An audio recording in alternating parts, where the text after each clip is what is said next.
Who is staying on the Cincinnati Reds roster for 2023 from this 2022 team?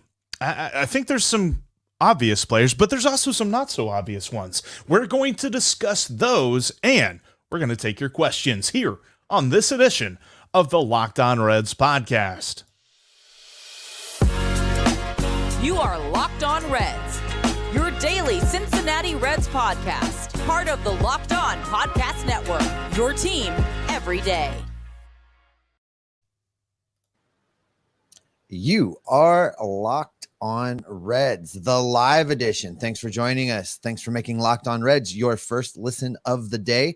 We are part of the Locked On Podcast Network, and we are free and available on all podcasting platforms. I'm your host, Stephen Offenbaker, alongside Jeff Carr, and we have a passion for baseball. We have a passion for the Cincinnati Reds, and we have taken that passion and turned it into information for you. On today's podcast, we are going to begin to untangle the mess that is the Reds outfield as we take a look to see who we think should stay and who should go, as we begin to answer the questions surrounding this team's roster heading into 2023. And we are going to take your questions today as well, because we are live on YouTube. Thanks so much for being here. All right, Jeff, I think we talked about looking at this roster as we head into the offseason and trying to figure out exactly who was going to stay and who was going to go and who would still be around once spring training hits in 2023. And the biggest tangle of mess is really the outfield. I think the infield, when we get to that in another episode, is going to be a whole lot easier to dissect. The outfield is a little complicated because, there's a lot of young guys out there. And, I know you and I disagree on a few of the locks, so to speak. So let's start to untangle this mess. Why don't you give me your highest confidence guy that you believe will be back in the Reds outfield in 2023? This is a difficult position group to deal with, Steve, and I think that's why we wanted to start with this group, because there's no just wow players, right? There's some guys that are interesting. There's some guys that stick out to you a little bit. And to me, it's Jake Fraley. He is the guy that I have the most confidence in returning to this lineup. I believe that he's got, unless they go out and they make a big move or something like that, I think he's got an everyday spot as of right now, which is a little bit brazen to say. I'm not going to lie. I know Nick Kroll gave the quote, and it was something that we didn't really discuss on our Friday episode, but I wanted to talk about it when we talk about who's going to return, because this quote is interesting to me. He said, I don't know, and this is a quote from Nick Kroll, I don't know if we have this is going to absolutely be this person's position on opening day on this roster. So to him, there's not necessarily any locks, which I think there are a couple of obvious ones, but for me, for the outfield, it's Jake Fraley 100%. And I find that way he phrased that comment a little interesting too, because I think there's some players that are locks to be on the roster, but may not necessarily be locks at the position they played at the end of 2022. And a lot of those are infielders. So that's going to be a conversation for another day. But I agree with you on Jake Fraley. I think that for a couple reasons. Reason number one is he was brought over here to be a stopgap measure in the outfield. He was brought over here to be a major leaguer and play on this roster and fill that void that was created when Jesse Winker was sent to Seattle, and knowing that the young guys weren't going to quite be ready to be the full-time players out there. In the meantime, he, did that injury rehab down in Louisville, and he's talked openly about the fact that he took that time to get his self dialed in mentally. And since he came back from that rehab stint, he has really been a productive player, and I think will be very useful on the Reds roster in 2023. I think I agree with you. He's probably the most certain to be in that outfield for his contract status, for his performance over 2022, for his veteran leadership, we'll call it, his clubhouse presence in that outfield group to help bring some of these young guys along. And fun fact too, no Red over 200 at-bats this season had a higher OPS than Jake Fraley did. His OPS plus of 118 led the team for all players with more than 200 at-bats. All right, Steve, who you got? Who you thinking? All right, this is, these young guys, I think, really stepped up in the second half of the season and played their way into being locks. And for me, and I know we may disagree on this a little bit, but I think Stuart Fairchild performed in a way that absolutely warrants him being on this roster next season, at least to start. Now, maybe he isn't able to maintain what he delivered over the second half of 2022, but if he continues to perform at that level, he absolutely should be on this roster, and I think he's a lock to at least start there. You mentioned OPS plus. If we throw out all of the qualifiers, if we just take the OPS plus that was put up during their time on the major league roster, Stuart Fairchild led the team in OPS plus, period. No qualifier. He was in the 140s. I want to say he was at 141 according to Baseball Reference. I scrolled my screen. Yep, he was at 141. So he's the guy that you throw out all of the, well, if you only take at bats that they batted left-handed with mismatched socks on Tuesday. I'm sorry. I love picking on you and your numbers. I totally get where you were going with Jake Fraley, but Stuart Fairchild performed. That's what I'm trying to say, because throwing out all of the qualifiers, I mean, you would think that the answer to that question of who was the best performer would have been Tyler Stevenson, his OPS plus at 130 for his time on the major league roster this season. But nope, he was surpassed by Fairchild. And I don't think that people realize that. I don't think that, I think it was a sneaky, quiet kind of performance from Fairchild. And I know it raised your eyebrow a little bit when I said I was going to go with him as my, guaranteed to be on the roster opening day.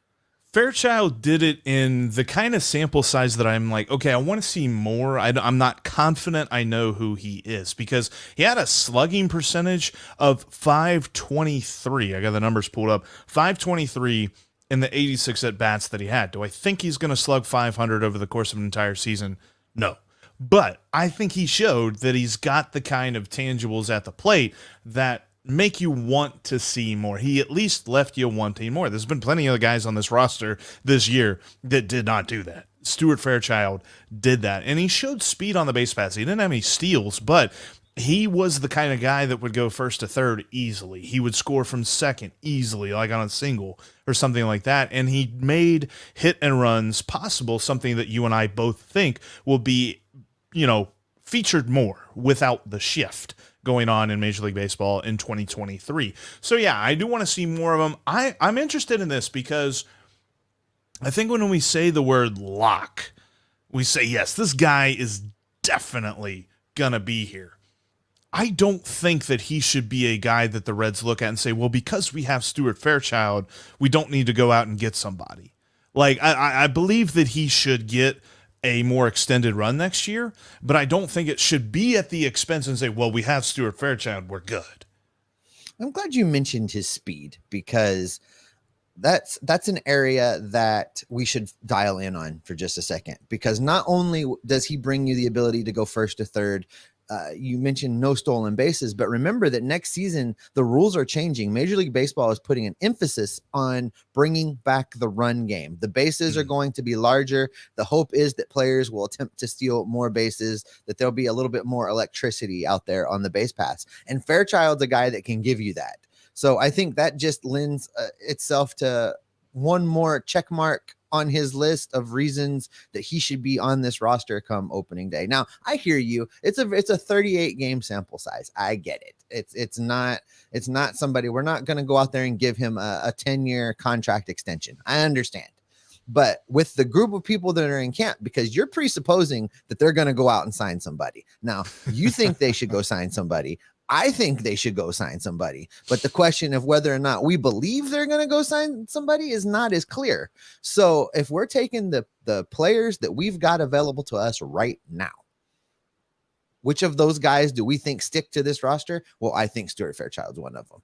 And I did want to mention, Jeff, before we continue on through this list, we are live. If you're listening to us right now on YouTube or Twitter, thanks for being here. The comment section is open. We're going to get to your questions and comments a little bit later in the show. So drop them in, drop your questions in now. We'll have them on the list. If you got a comment about something we're saying right now, get that in there as well. I'll try and throw some of those up on the screen for our YouTube viewers as we are going through this list. All right, Jeff, who do you got next?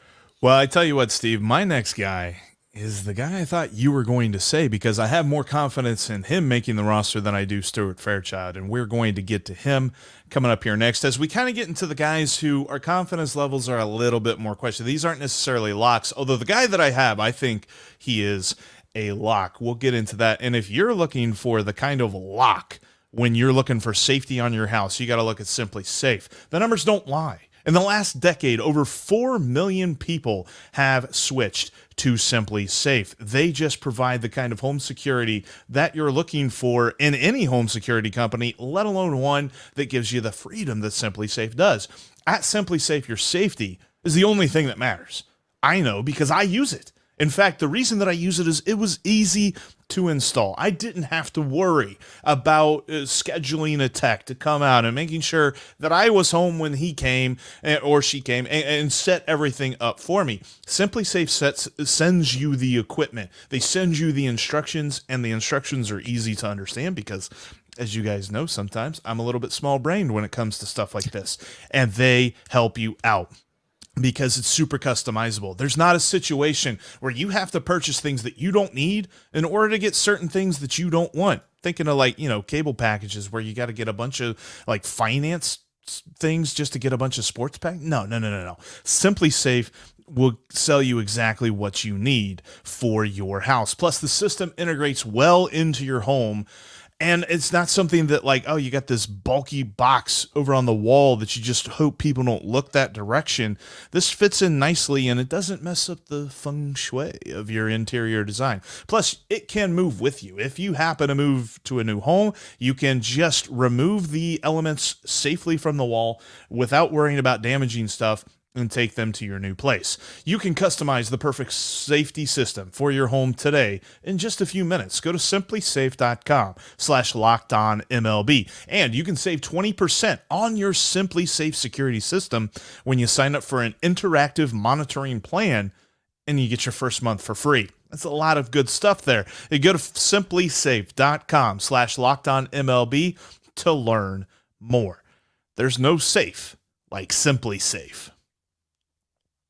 Coming up tomorrow, we will continue to look at who stays on this roster from last year to next year, because as Nick Kroll has said in multiple different ways and to multiple different people, they're going to try to improve the roster. But I think you and I both know, Steve, that means if a player falls in their lap, that's when he's going to show up in Cincinnati.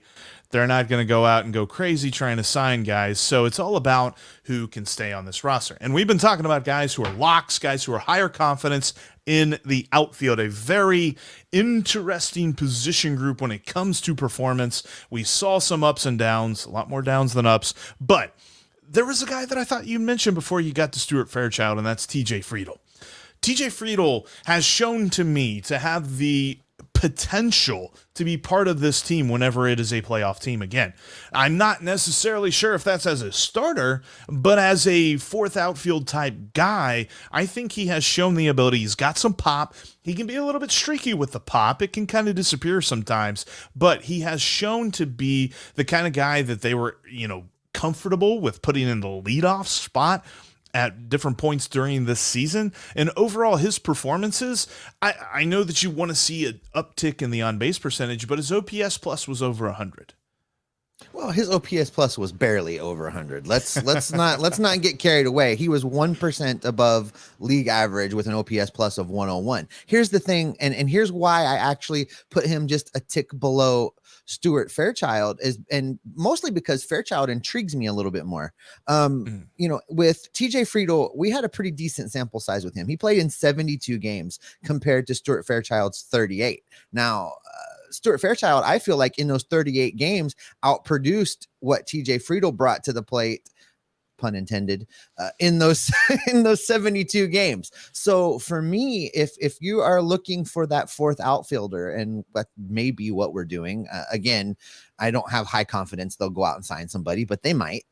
If we're talking about that fourth outfielder, I want a guy that can bring a little thunder when you put him in the lineup. And I feel like maybe Stuart Fairchild has a little bit more ability to disrupt the opposing pitcher and do some things, whether it's at the plate or on the base pass, or, being able to use him as a defensive replacement or a pinch runner. I take all of those things into account and think I would much rather have Fairchild on the roster than be locked in on Friedl. Now, that's not to say that I don't want Friedl around. And I think as we get further into this list, you'll see that I think maybe both of these guys are going to be around, because some of the other names that we're going to get to, I'm not as confident about. And how was that for a segue? Yeah, that's a good segue, because when you look at TJ Friedl, I think he and Stuart Fairchild compare very well. I think Fairchild is a better fielder, so I'll give you that. I feel way more confident if Stuart Fairchild has to play center field than if TJ Friedl has to play center field. Friedl took some weird routes to some fly balls that I can remember there, especially later on in the season. But let me ask you this, Steve: who has more triples? Oh my goodness, I'll have to look it up, sir. And you TJ probably Friedl. only ask me because it's TJ Friedl. TJ Friedl had 5 triples, ladies and gentlemen. 5 of them. And that's more. If you need a triple, you get TJ Friedl. Well, 5 times, 72 games. There you go. He's locked in.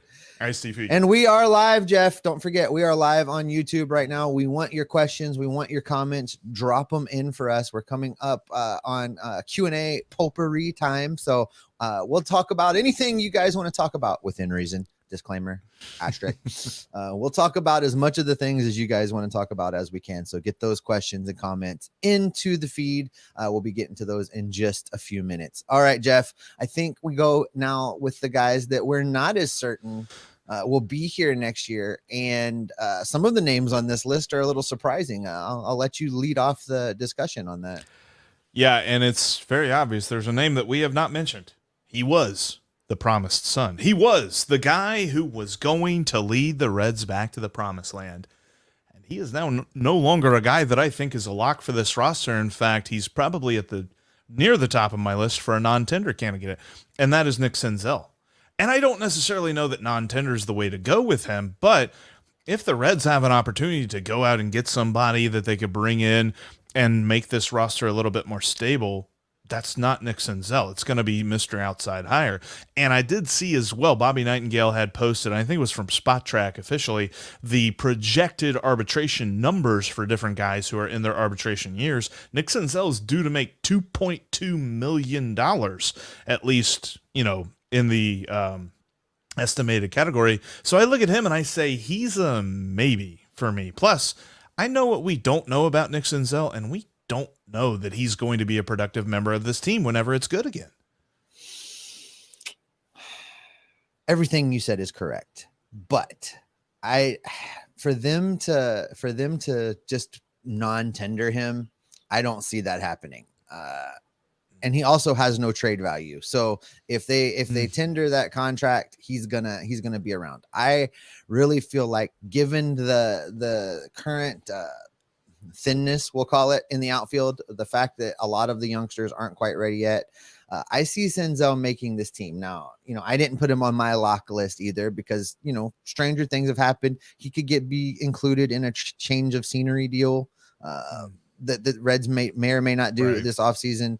But for them to just outright cut him loose, I don't see it.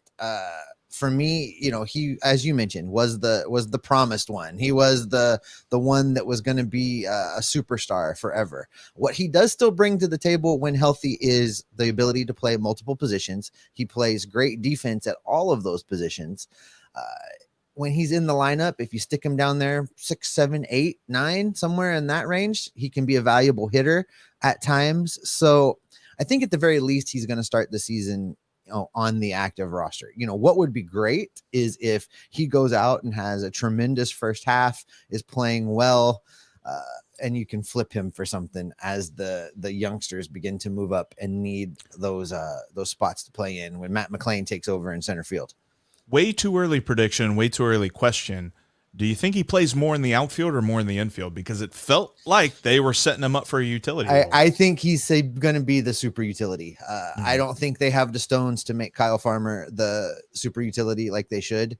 I think he's going to get a position. So, as we talk about that quote from Nick Kroll, guys may not necessarily be in their positions, versus being on the roster. I think that could be directly pointed at Nick Senzel. I fully see him as being the backup for Jonathan India, the backup for whoever's playing shortstop, the backup for whoever's playing third base, and the backup at all three outfield positions. That's going to get Nick Senzel a lot of playing time. I mean, listen, new baseball, modern baseball, that's not necessarily a bad thing to be a super utility. You're still basically a full-time position player.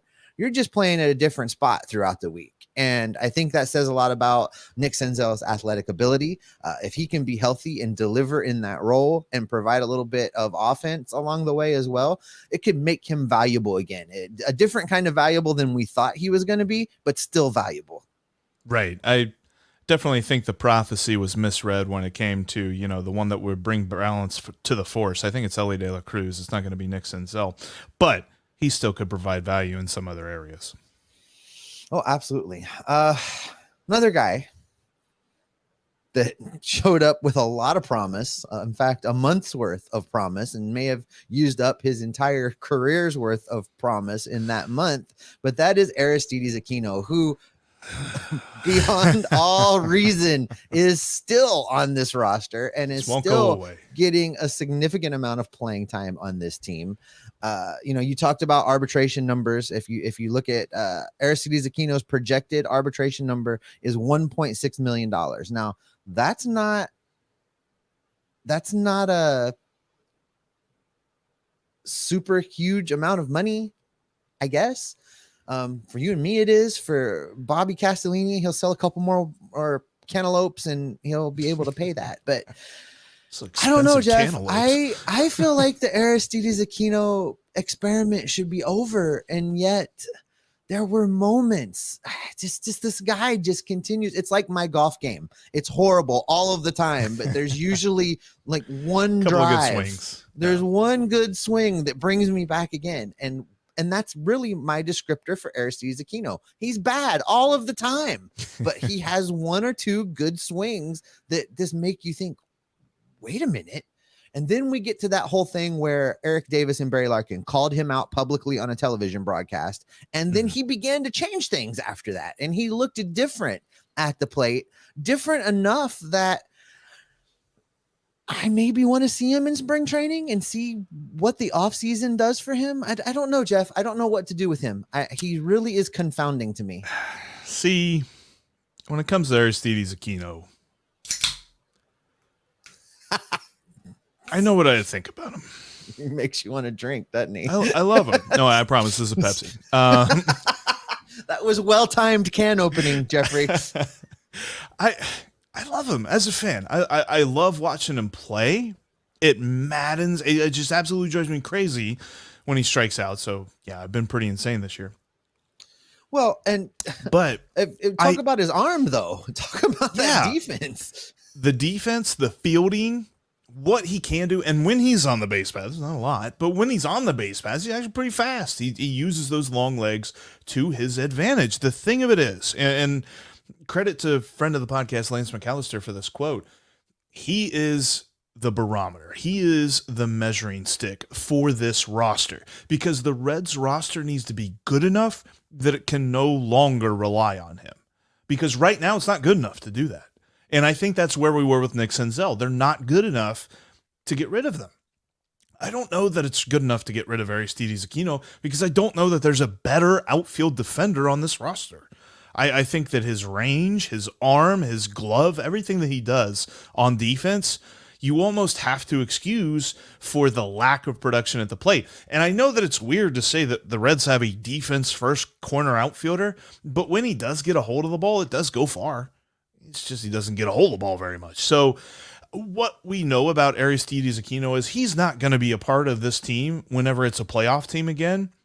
But they're not going to be a playoff team in 2023. Now, I'm not saying he's a lock, but I think that he is almost even on our confidence level. Like, okay, if we've got locks of Jake Fraley, Stuart Fairchild, and TJ Friedl, the level below that of maybe is Nick Senzel and Aristides Aquino. No, absolutely.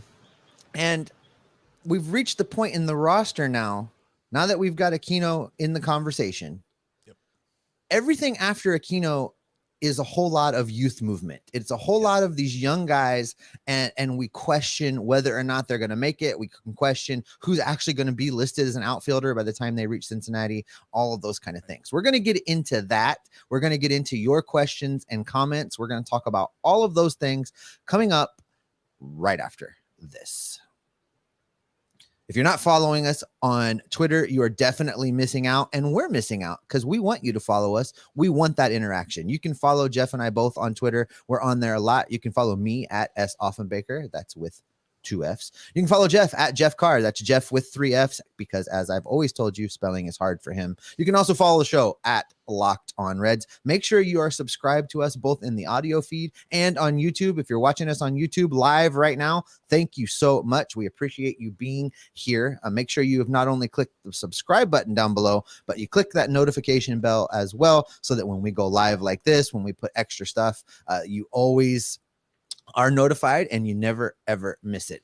All right, Jeff, let's dive back into this, and then we're going to get into the comment section over here. There's a couple good ones with the youth movement. We didn't talk about any of those guys because we really tried to dial this in on who's going to be locks. That's probably one of the reasons why neither one of us keyed in at all on Mike Ciani. I don't think we got enough of a look at him to know anything about him, really. I mean, I think it was good for him to get a taste at the big league level. That was necessitated by another Nick Senzel injury. Another in a long line of Nick Senzel injuries. Didn't even mention that when we talked about right. No, that was necessitated by that late season injury to Senzel. So good for Ciani getting a look. Good for him, getting a little bit of exposure to what it's like to be a major leaguer. Now, hopefully, he works his butt off in the offseason and tries to find a way to stick. Will he? Won't he? I have no idea. I don't think we saw remotely enough about him. There's other guys in the conversation.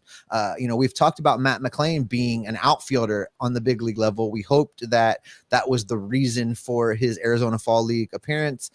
He's been playing some infield in the Arizona Fall League. So playing a lot of shortstop. And a lot of shortstop out there. So maybe that conversation is out the window.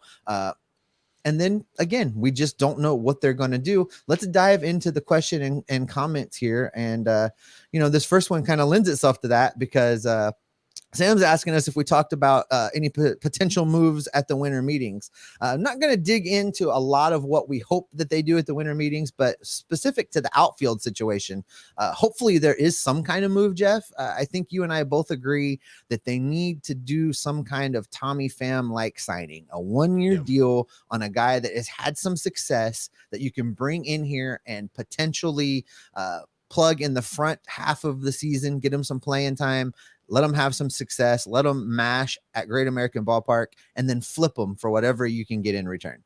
I want a reunion of Adam Duvall. Adam Duvall is slated to be a free agent. I want him back. Like, he provided good defense. He provided solid hitting. I mean, he wasn't the type of hitter that everybody gravitates toward, a high average type guy, but he has the power.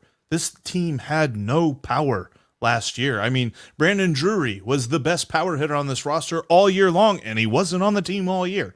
So I think that they've got to look for a guy that if they're going to bring in anybody, got to have a power bat and be solid on defense, because randomly outfield defense was actually something this team was pretty good at. So can you add to the lineup without hurting the defense? Adam Duvall's the kind of guy that you could do that with.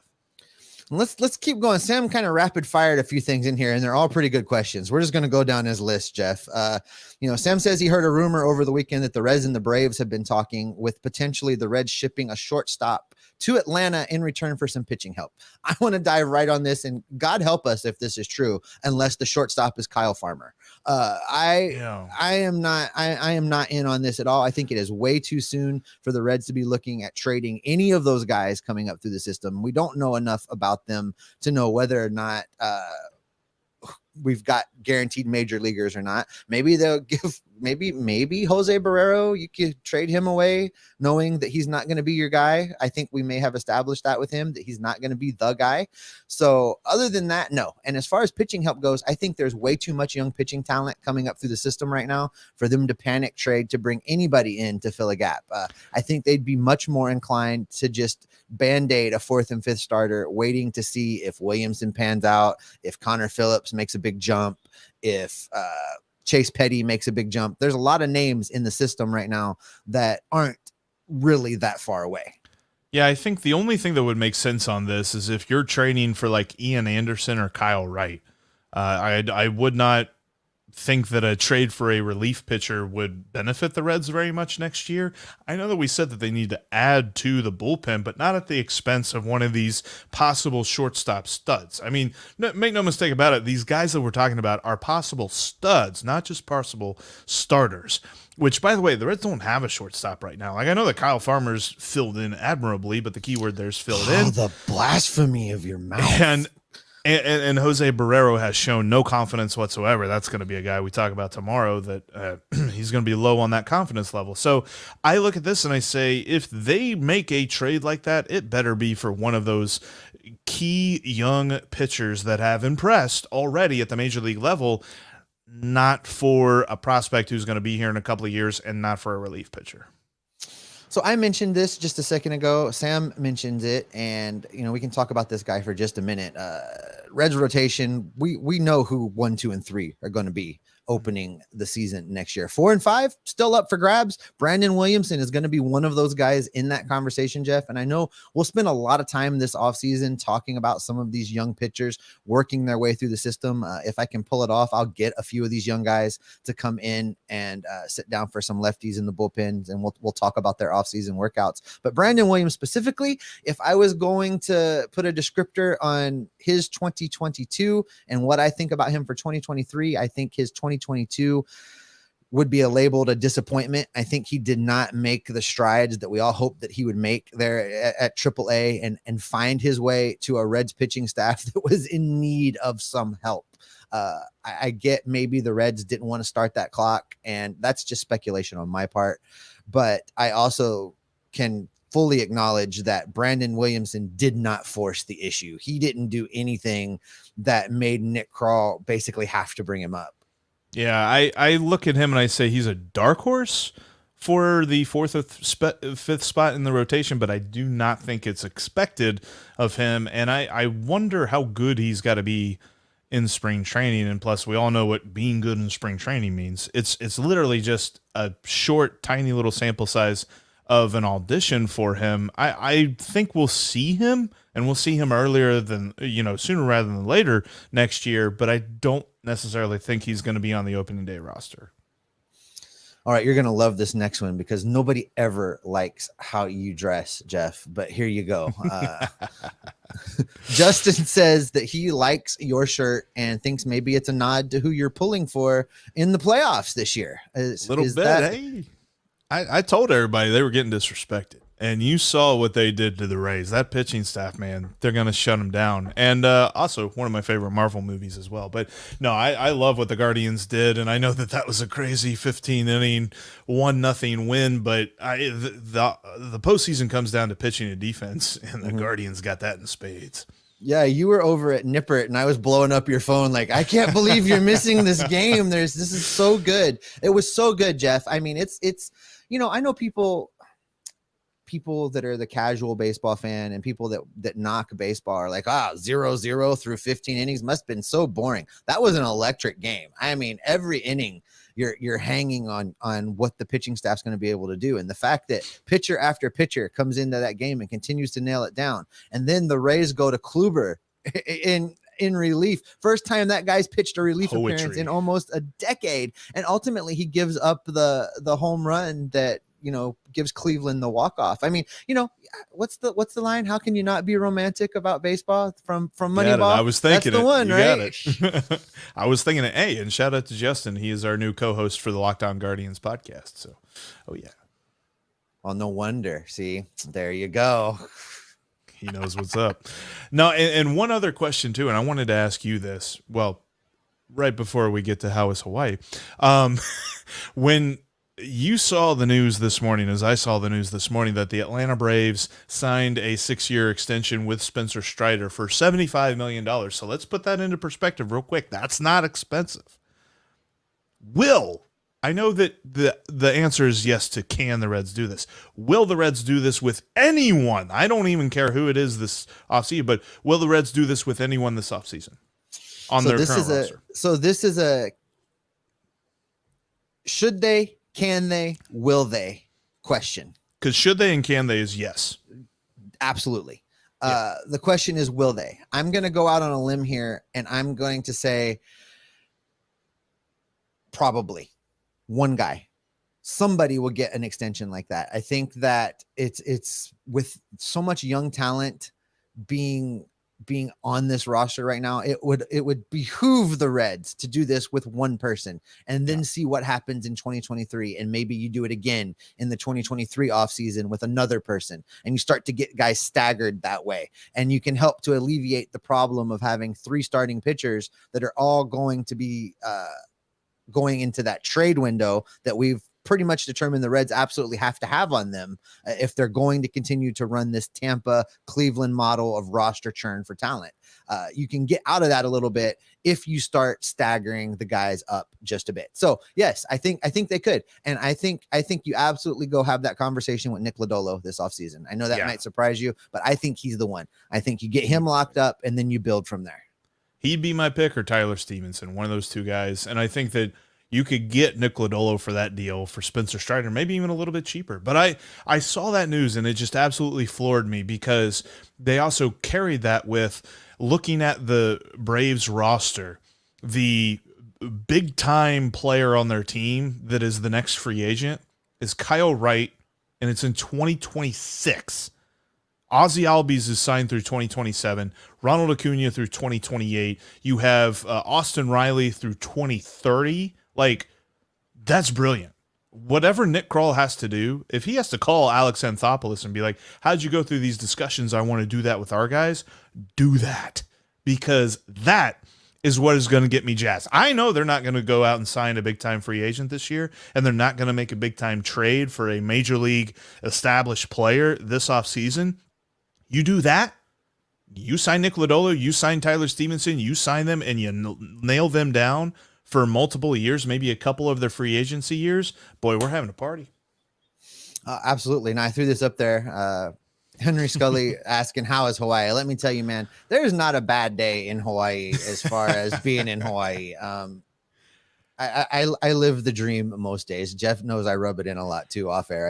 I tend to not do it as often on air, but yeah, I'm living the dream, my friends. You know, any day that's rough, I'm 15 minutes from one of the top 10 beaches in the world. So it's not that rough of a life out here, I'm going to tell you. That one day you like spilled a drink, right? That one. Yeah, that was like the worst, right? I got to the beach 5 minutes late. Oh my goodness. We're going to keep rolling. We're going to stay on this locking up guys topic for just a minute. Crazy Carl 30 writes in with the topic of locking up young guys like Atlanta. Which three would you choose if you could only choose 3? They go with Lodolo. Carl goes with Lodolo, Green, and then takes a chance on Stevenson's health as his number 3. So I hit Lodolo, you hit Stevenson. You know, Green's another one that's definitely worthy of the conversation. I feel like if we're going to pick one of the 2 starting pitchers, I mean, just in reality, Nick Lodolo had a better season. He progressed better. He developed farther, faster. And that's not to say that Hunter Green's not going to do that as well. Big, huge electric arm. I expect nothing but success from him as well. So those are 3 good ones. I think the only other guy like from this season, like if you really want to talk about should you or should you not lock them up, I guess is Jonathan India. You know, he regressed. He had a 25% drop in production between his rookie season and his sophomore season. He clearly was riding the ship in the second half. His numbers in the second half were much, much better. He pulled his OPS plus up. You know, I think he finished the season out at 91, down from 126 the previous year. So maybe he enters into the conversation. But for Jonathan India, I feel like I need him to show me next season which one of those guys he really is. Is he going to continue to develop? Can he be healthy? Is he going to, and then there was some freak injuries there, that compartment syndrome injury in his leg from the Field of Dream games. Things happen to him that aren't necessarily the normal in a baseball season. So for me, he's going to be a show me guy next year. And I agree with how Carl framed this Stevenson extension, in that you're going to take a chance on his health. I think you are taking a chance on his health. Again, another guy that suffered some freak injuries. I mean, he gets hit in the clavicle, the ball hits the pad, still breaks his collarbone, and you lose him. But for me, he's a guy that's definitely at least worthy of the conversation for locking up. And, is he going to be a catcher the rest of the way? I think his health next season is going to determine where he plays. If he continues to get injured all the time, the Reds are going to be forced to make a move there, plain and simple. So I don't know if they want to lock him up at catcher money when he might be the first baseman in a year and a half. I don't know. I don't know what you want to do with that. And I've been seeing people invoke the name of Devin Mesoraco, and I'm not there yet. I don't think he's that unlucky when it comes to his health, but you certainly have that in the back of your mind. Are we going to have another one of those cases? Because Devin Mesoraco showed all the talent in the world and just couldn't stay on the field. I do think that of the group, I think Green would be the guy I'd go with, because he has the mentality and the attitude that I want from a guy who's going to be here for a long time. Like we talked about it a couple of episodes ago, after his last start, his post-game interview had the feel of a guy who was going to go out the next day and work, not the guy of, okay, I'm, making my tee times now. Like he wasn't ready for the off-season part of the off-season. He was ready to keep working and keep getting better. And I love that attitude about him. That's the kind of guy that I want to be around here for a long period of time. Plus, I also agree with the premise of the question of just 3, because I think next year you lock up Ellie De La Cruz.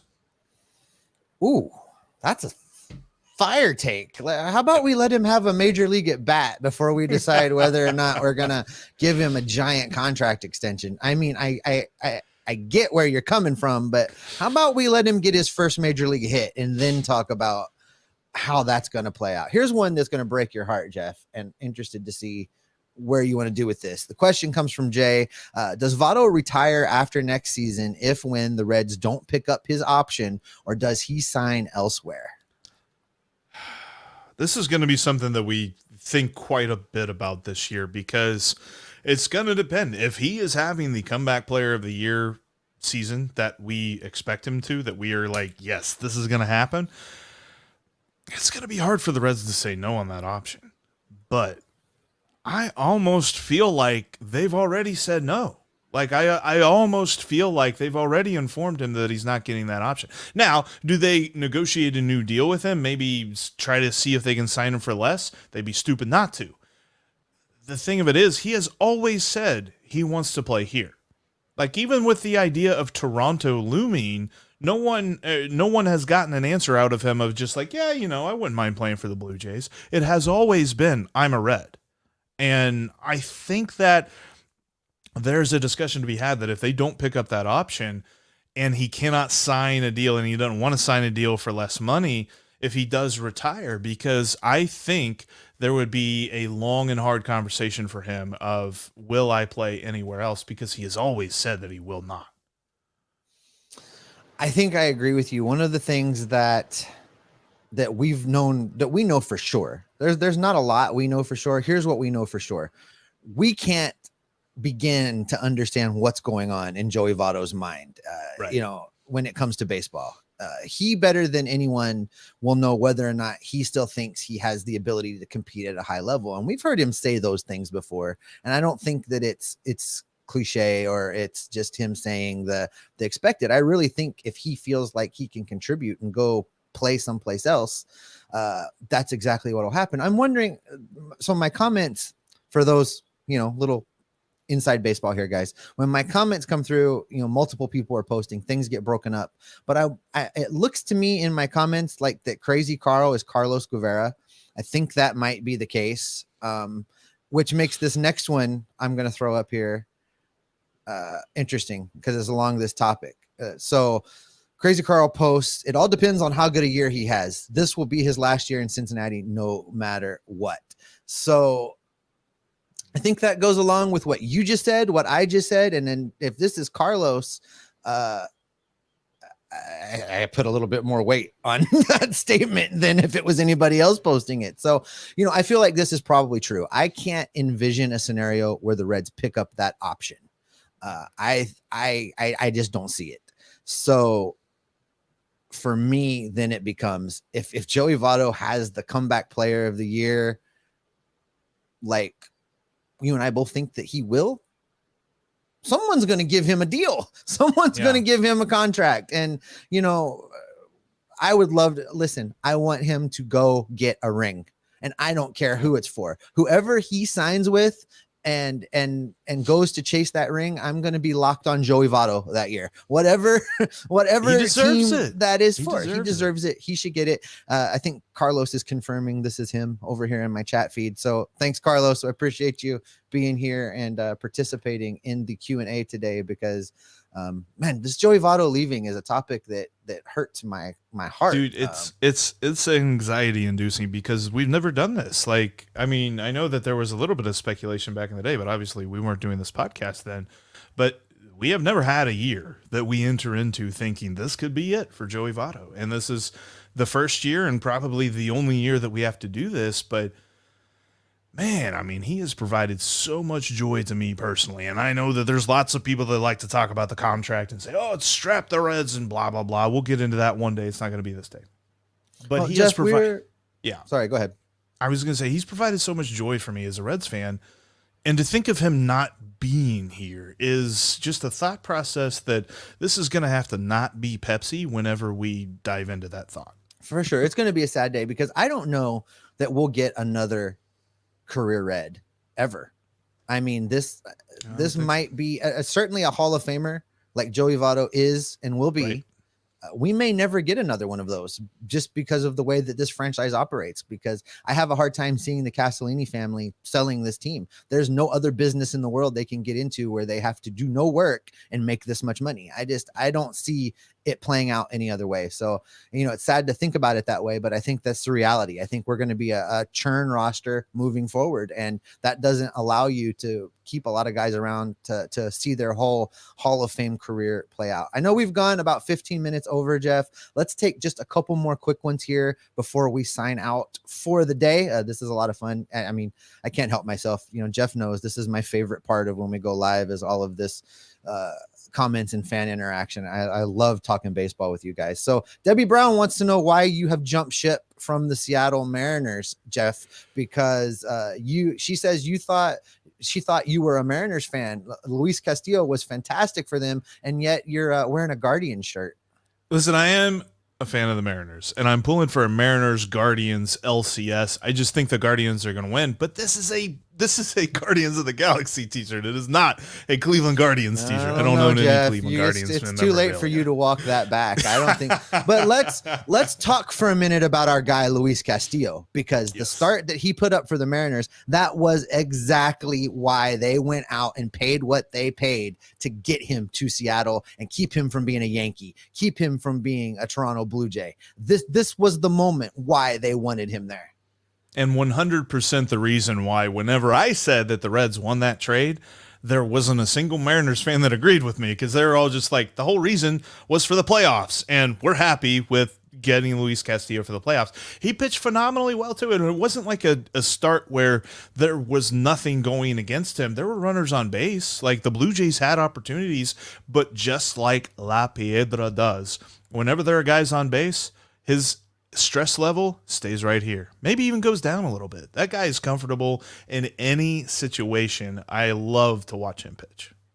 All right, one last one, and then we are going to call it an episode, Jeffrey. But Luke asks, when will De La Cruz and Marte be up in the big leagues? I think one is easier to answer than the other, so I'm going to take the easy one. I think that Elly De La Cruz is on the Major League roster before June next season, 2023.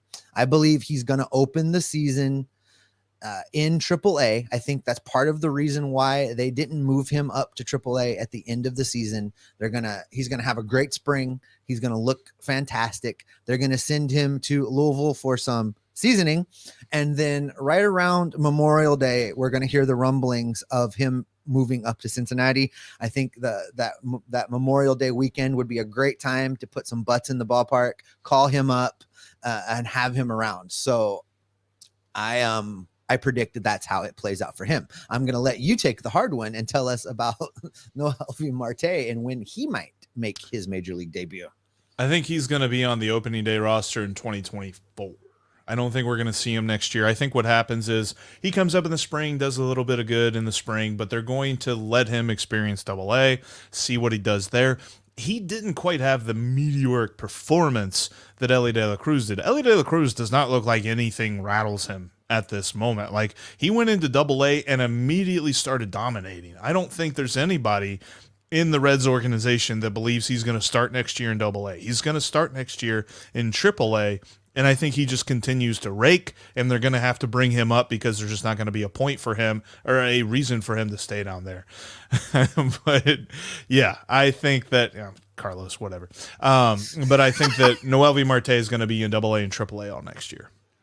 Yeah, I think that's probably the right answer. I think, listen, this is what I know. There's a lot of fun things to talk about with this team, from the major league roster all the way down to Daytona. Jeff and I are going to have you all covered all offseason long. We're going to continue to dig through the major league roster as it stands right now. We're going to look at the minor leagues. We're going to look at the prospects, and we're going to fill the offseason talking about what the potential of this team is as we move closer and closer to 2023 every day. I will say this, Jeff, I am so excited to do these lives. Thanks to everybody that has tuned in today on the YouTube feeds and on Twitter and has watched the show. We appreciate having you guys around. We'll be back in your feed tomorrow with one of our regularly scheduled episodes. And I'm just excited to have you all around. I love talking baseball with y'all. Absolutely. And I think that is exactly where we're going to end today. Thank you so much for joining us for this edition of the Locked On Reds podcast. Coming up tomorrow, we talked about the outfield today. We'll talk about the infield. And there's, yes, roster locks, but I don't think there's position locks, including one dude who has some hardware. We're going to get into that on tomorrow's edition of the podcast. Now go check out Locked On MLB, as Paul Francis Sullivan has you covered on all things postseason. He did have a great Mondays with Millard on Locked On MLB as they looked at the crazy wild card round. Go check it out. That's Locked On MLB. Just like Locked On Reds, it's free and available on all platforms, including right here on YouTube. Steve, Nick Krall isn't sure where anybody's going to play or who's going to be on this roster or if there's even going to be baseball next year. But I'm sure that there will be. I just don't know that Nick Krall knows that. But I know this. We've got lots to talk about when it comes to the future of this franchise because it's promising. So what's that mean for you and me? That means you and I are going to be very busy because we are going to break this mess down. We are going to make it make sense because we are going to be Locked On Reds every single day.